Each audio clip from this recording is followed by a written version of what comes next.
Hello friends, चॅनलमध्ये पुन्हा एकदा तुमचं खूप खूप स्वागत. सो मी पाहिली फिल्म आर पार आणि त्याचाच रिव्ह्यू तुमच्यासाठी घेऊन आलोय.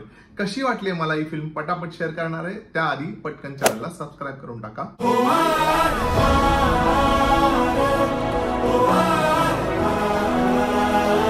सध्याच्या जनरेशनला रिप्रेझेंट करणारं कपल अमर आणि प्राची आणि त्यांचीच लव्ह स्टोरी म्हणजे आर पार.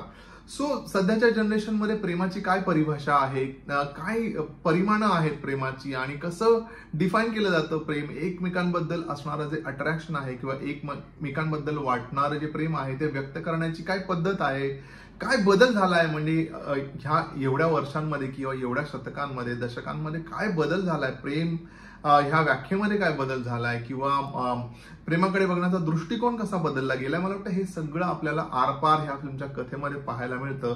सो चुकवू नका, डेफिनेटली ही फिल्म तुम्ही जाऊन पहा. You are hurt because of me. माझ्यामुळे तुला त्रास होतोय. मेरी वजह से तुम्हें दर्द हो रहा है. कलाकारांबद्दल जर का बोलायचं झालं ना तर ऋता दुर्गुळे आणि ललित प्रभाकर ही एक नवी जोडी, फ्रेश जोडी आपल्या भेटीला आली आहे. आणि बॉस सगळ्यात जास्त छान काय माहितीये का, त्यांची जी केमिस्ट्री आहे ना ती आपलं लक्ष वेधून घेते, आपलं मन जिंकून घेते. त्यामुळे लव्ह स्टोरीसाठी सगळ्यात महत्वाचं असणारी गोष्ट आहे की त्यांच्यामध्ये एक छान केमिस्ट्री असायला हवी आणि तीच केमिस्ट्री आपल्याला थ्रू आउट द फिल्म दिसते.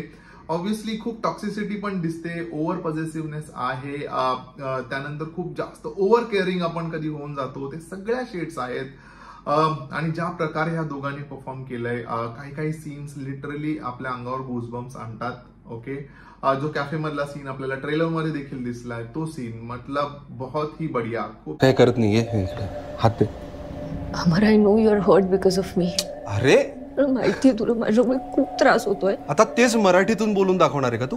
खूप छान जे व्हेरिएशन आणले आणि ऍक्टरचं पोटेन्शियल जर का बघायचं असेल ना, असे 2-4 सीन आहेत फिल्म मध्ये जे बघून तुम्हाला ह्या दोघांचं पोटेन्शियल ना खरंच कळतं आणि खूप उत्तम पद्धतीने दोघांनी परफॉर्म केलंय. ह्या व्यतिरिक्त आणखी आर्टिस्ट आहे पण त्यांच्याबद्दल मी फार बोलत नाही, कारण अख्खी फिल्म ही ह्या 2 कॅरेक्टर आणि आणखीन एका कॅरेक्टरच्या अवतीभोवती फिरते. आता ते कॅरेक्टर कोण आहे त्यासाठीच तुम्हाला जाऊन ही फिल्म पाहावी लागेल.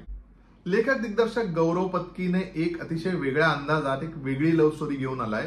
प्रेझेंटही छान केली आहे, स्क्रीन प्ले फिल्मचा छान आहे, आपल्याला थ्रू आउट तो एंगेज करून ठेवतो आणि आपल्याला ना त्या स्टोरीमध्ये अडकवून ठेवतो. त्यामुळे आपल्याला डेफिनेटली आपण हा विचार करत असतो की याचा एंड एक्झॅक्टली काय होणार आहे, कारण खूप मध्ये मध्ये ट्विस्ट छान छान पेरले गेलेत आणि त्यामुळेच आपण स्टोरीशी एंगेज राहतो. आणि मला वाटतं त्याचा हा पहिला प्रोजेक्ट आहे ऍज अ रायटर डिरेक्टर आणि खूप छान अटेम्प्ट आहे, खूप छान पद्धतीने डिलिव्हर केला आहे. आणि मला वाटतं असे छान छान प्रोजेक्ट गौरव पत्कीने घेऊन यावेत जे मराठी चित्रपट सृष्टीला काही काही वेगळे विषय, वेगळे प्रोजेक्ट मिळतील त्या निमित्ताने. आम्हाला ड्रामा लागतो हे कळलंय आता मला. फिल्मची आणखी एक उजवी बाजू म्हणजे ह्या फिल्मचं म्युझिक.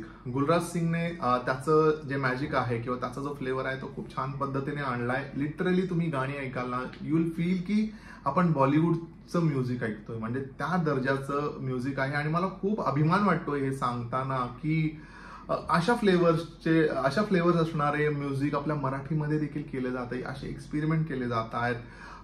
वेगवेगळ्या जॉनराची गाणी आपल्याला ऐकायला मिळतात एका फिल्ममध्ये. ऑलमोस्ट 8 गाणी आहेत फिल्ममध्ये आणि खरं सांगायचं ना तर ती 8 गाणी आहेत हे कळत देखील नाही आपल्याला, एवढ्या सिमलेसली ती फिल्ममध्ये येतात आणि कथेला पुढे घेऊन जातात. त्यामुळे ती देखील फिल्मची उजवी बाजू आहे.